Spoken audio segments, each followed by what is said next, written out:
Hi, BookTube. This is Mike Frost from the Postmodern Poetry Prognostication channel.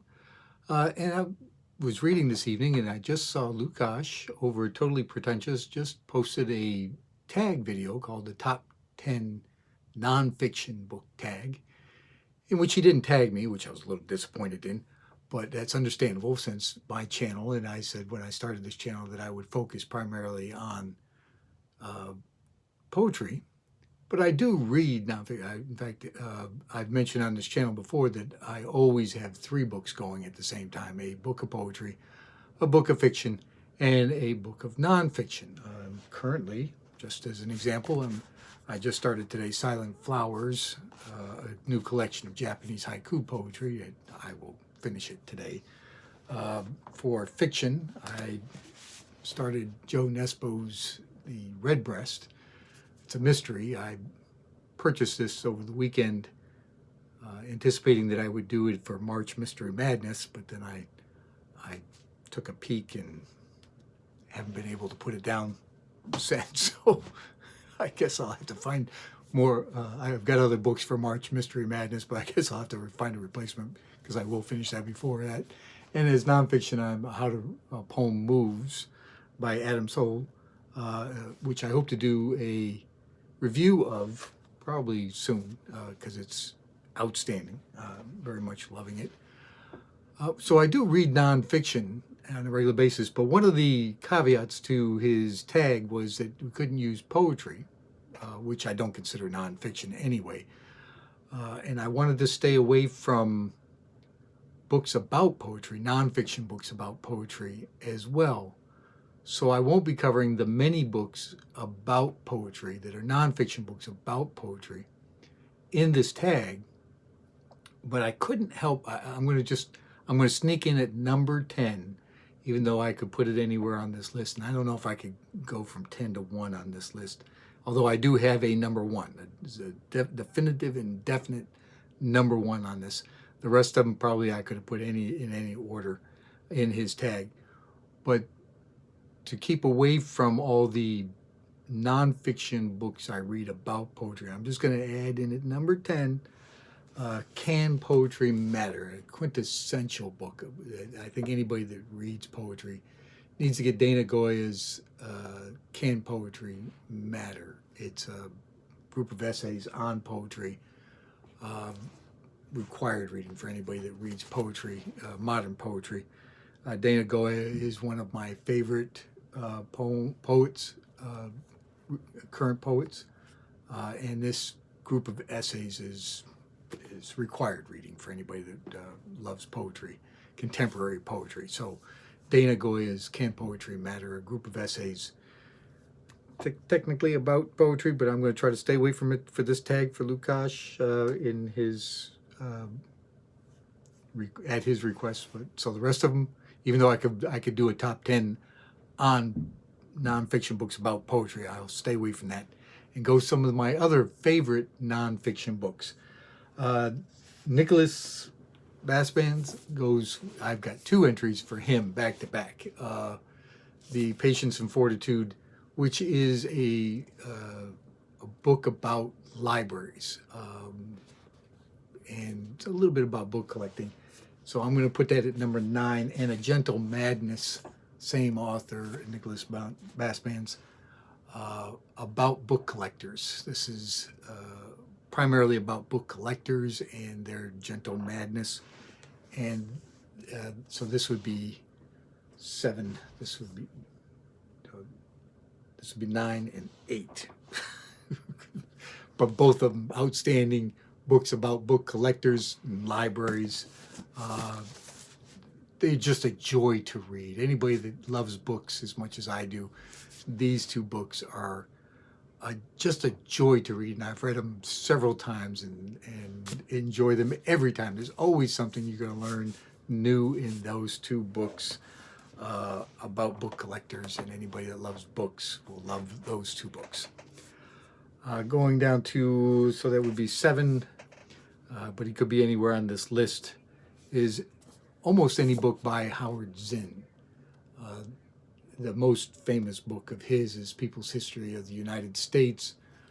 This is about well, about the United States, but from a worker's perspective, and he has greatly influenced my reading of history and rereading of history, and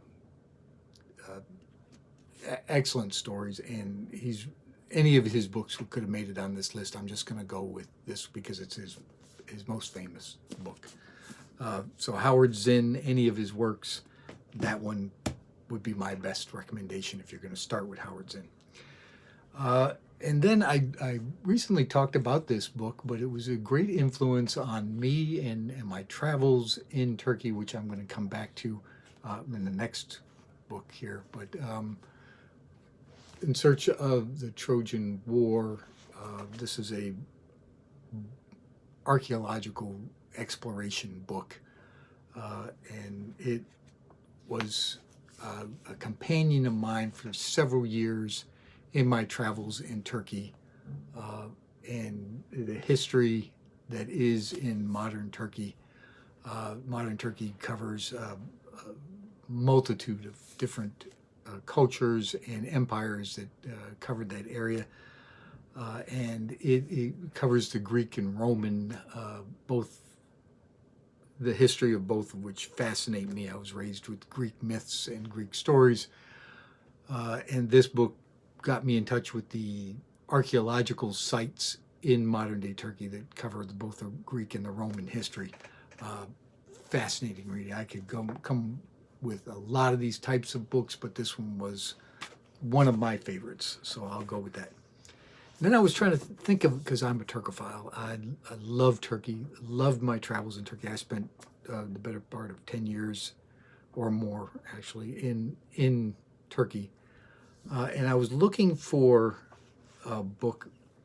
This book here, The Way of Sufi Chivalry, it's not by a Turk. Ibn al-Hussein al-Salami. This was the inspiration of my first book, my first novel that I wrote. I'm not going to talk about it here, but maybe somewhere on my writer's channel or something if I start that. But this book taught me the chivalry. You know, we talk about King Arthur and the knights in chivalry, but this is from a Muslim perspective.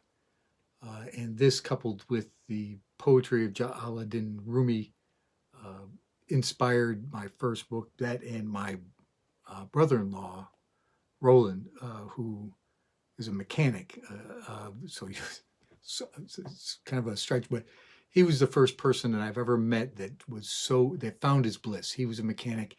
Yeah, he would get under the hood of a car and he would lose track of time, space, where he was, and it would just be him in the purr of that engine.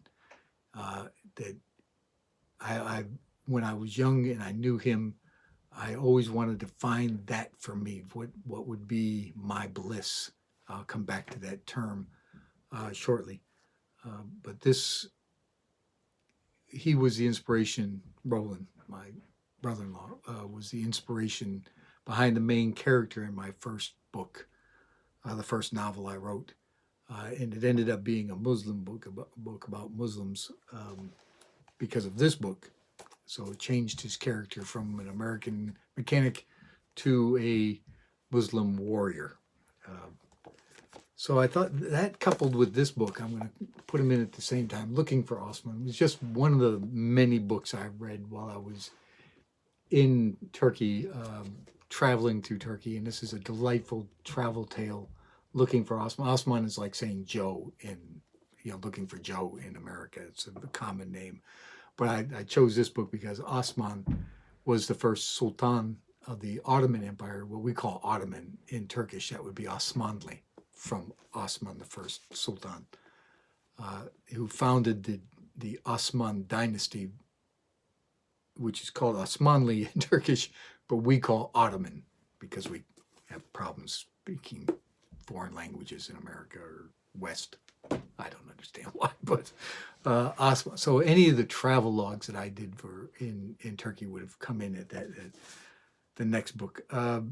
This one, Testament of Hope, the writings of Dr. Martin Luther King Jr., I've lost the cover to this. I've read this thing so many times, perused the essays in here, any of the works by Dr. Martin Luther King Jr. and the quintessential work he did here in the civil rights movement would come in next in my list of nonfiction books that are essential reading for me.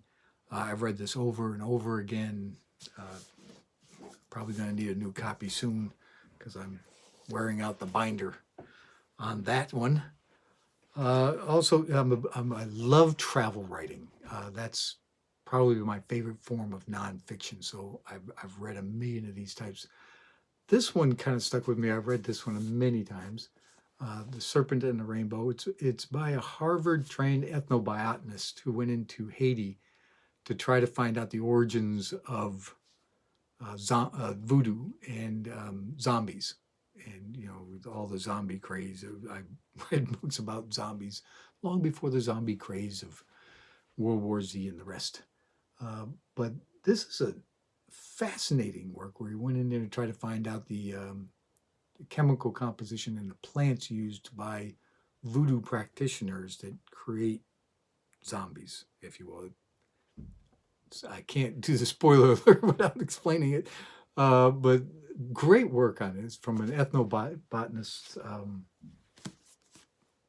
in Haiti, explaining the origins of the voodoo myths. All right, so the next two I can say are my number 2 and number 1 in nonfiction that have always now. Desmond Morris. I'm going to come in with The Naked Ape by Desmond Morris, a zoologist and who also wrote The Human Zoo. So these are like hand in glove. You really can't understand one without the other. But Desmond Morris, fascinating writer.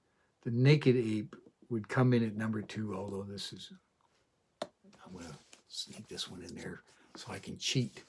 But The Human Zoo, The Naked Ape, I'm going to go with that book because I think it's just slightly better written than The Human Zoo, and is a little bit more expansive in its take about human beings, where we come from, our history as a species. So that would come in at number 2, The Naked Ape, or The Human Zoo. You can go with either one of those. The number 1 book, though, for me in nonfiction that changed the way I read, the way I think, the way I move, I've got to go with The Hero of a Thousand Faces by Joseph Campbell. I could have brought up, I got all of his books downstairs on the shelf, and his biography. Huge influence on my life. This book made me want to be a writer and a storyteller and a researcher. So this is a nonfiction book, is my number 1 nonfiction book. Have thumbed through this thing and many of his works. His other works would get a little thick and a little scholarly, and I'm not a scholar by anybody's stretch of imagination.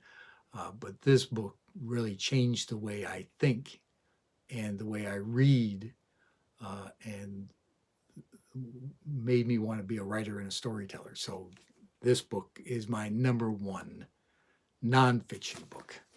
So although Lukáš did not tag me because I do primarily work off poetry on this channel, but I remind my few viewers that I have that I do constantly read fiction, and not just mysteries, but any kind of fiction, and nonfiction.